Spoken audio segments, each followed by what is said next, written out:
Nataka niwaache na haya. Ni kitu gani hiki Mheshimiwa Rigathi Gachagua alifanya haraka hivyo? Mlielezwa ni nini? Akatolewa kwa ofisi na madharau. Many used to call him Ruto Small. That is Ndindi Nyoro. But Ndindi Nyoro yesterday make everything clear and announced to entire nation the next political move that he is taking. Happily the people of Kenya. Muangalie pia People's Party.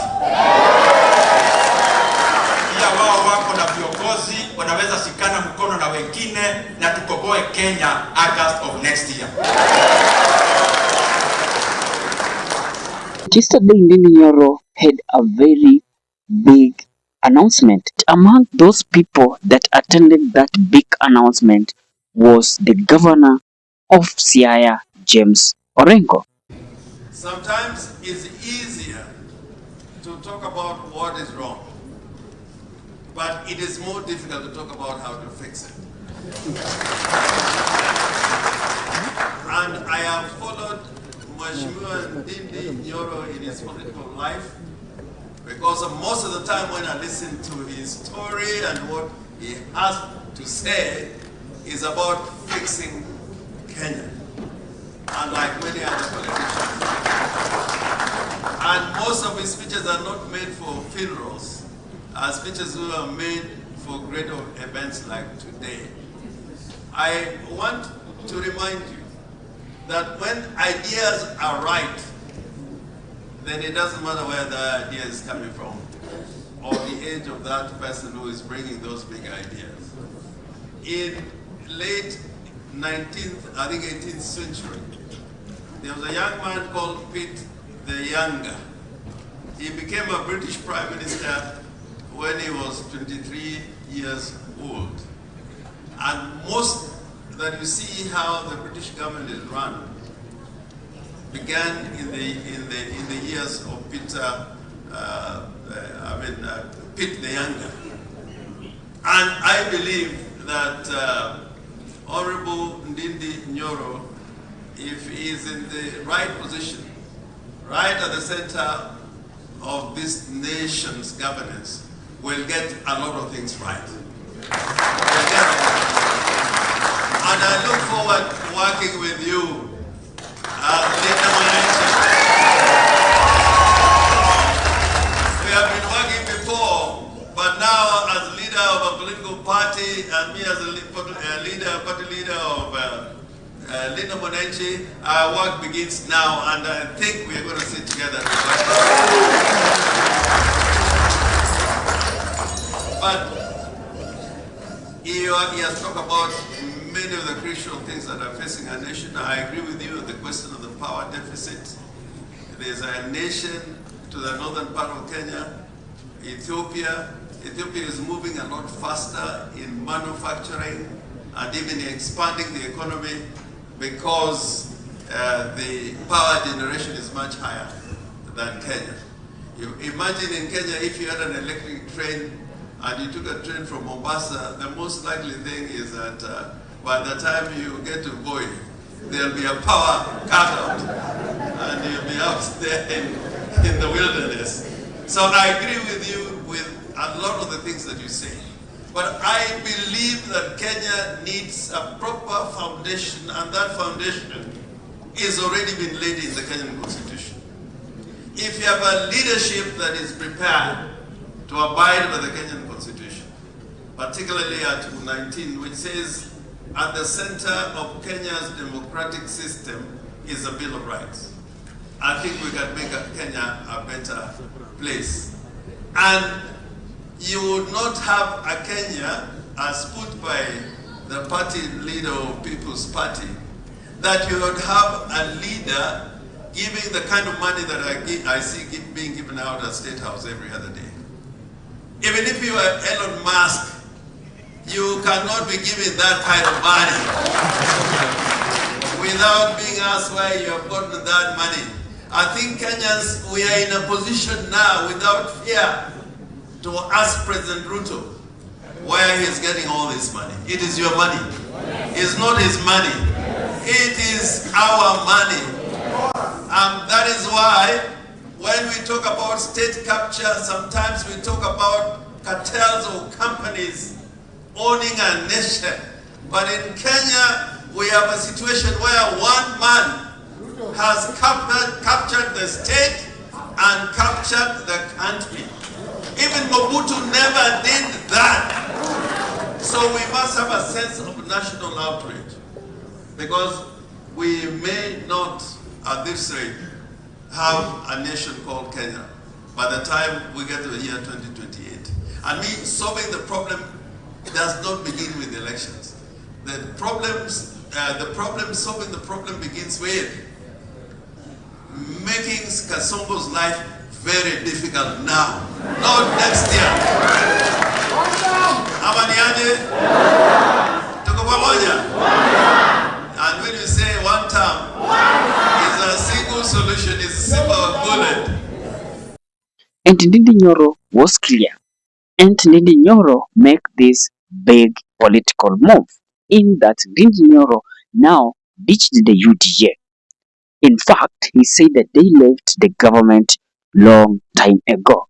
And the option that was Ndindi Nyoro, he decided now to inherit a party that was there since 1996, People Party of Kenya. And that party is now the party that Ndindi Nyoro in any other way tunaweza sema alifufua. I know you all know we left government long time ago. And associated with the Wheelbarrow Party, the UDA. Kwa sababu vivili hata naona, hata wenye Wheelbarrow wenyewe wataitoka waiwachi. The second thing I want to sikizane tafadhali, because I want to be very direct. The second thing, mimi kama Ndindi Nyoro na wafuasi wangu kutoka leo nimeingia chama inaitwa People's Party of Kenya.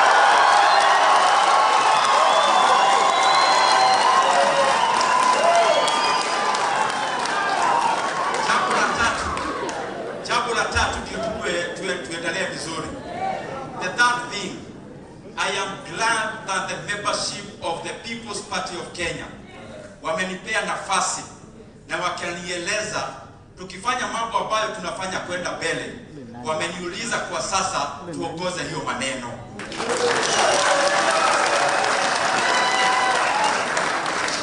Na mimi nimeitikia hiyo mwito. The third thing, as all the membership of the People's Party of Kenya, we have today joined the opposition.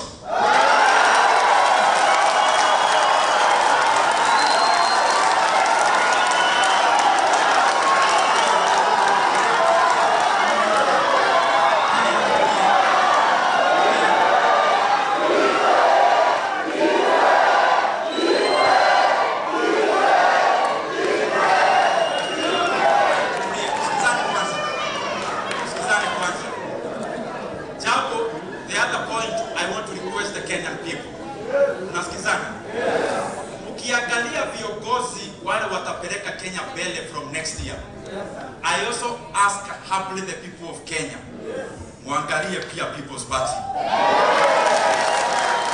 Pia wao wako na viongozi wanaweza shikana mkono na wengine na tukoboe Kenya August of next year. I also want to say this. I have taken time to consult almost all the opposition leaders. I have sat down with Peter Munya. I have sat down with Honorable Mother Karua. I have sat down with Honorable James Orengo. You know, my brother Sifuna is my brother. I have sat down with Honorable His Excellency Ndindi Nyoro.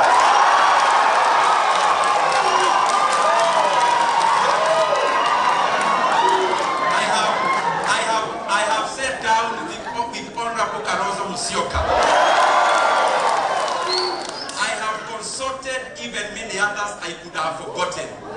In fact, I want to confirm to you, I have had almost a near-long consultation with most of them, including almost for a whole year, Honorable Dr. Fred Matiang'i.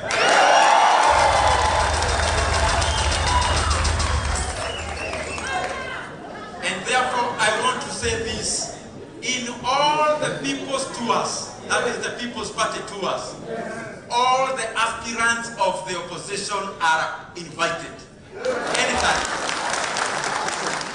Wewe kama unatoka chama ambayo ni ya kukopoa Kenya next year, iko katika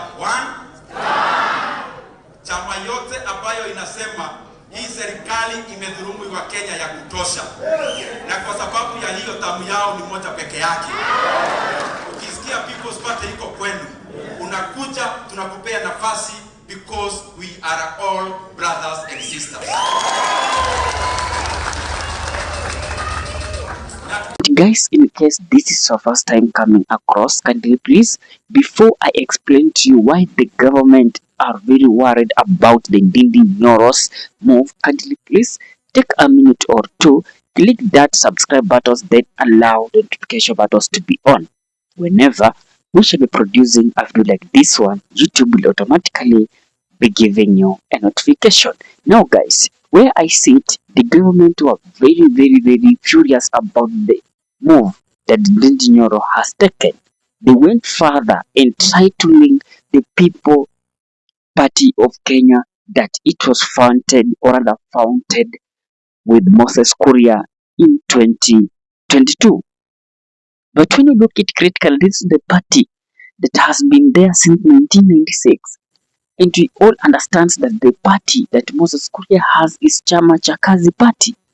And I don't think if you can register two parties at a go, lazima go with one party, then you cannot have two party at a go. So they're trying as much as they can to link it to be one of the wheelbarrow in Mount Kenya. But now this is the question that Ndindi Nyoro was clear that upon his joining or upon his reviving the People's Party of Kenya, Ndindi Nyoro had a consultative meeting with almost entire all opposition, meaning that this guy is not leaning towards the government, and this guy is not even Ruto small as most of the people perceived. Ndindi Nyoro is having his own political path, and this guy he has sat down to be party leader by his own.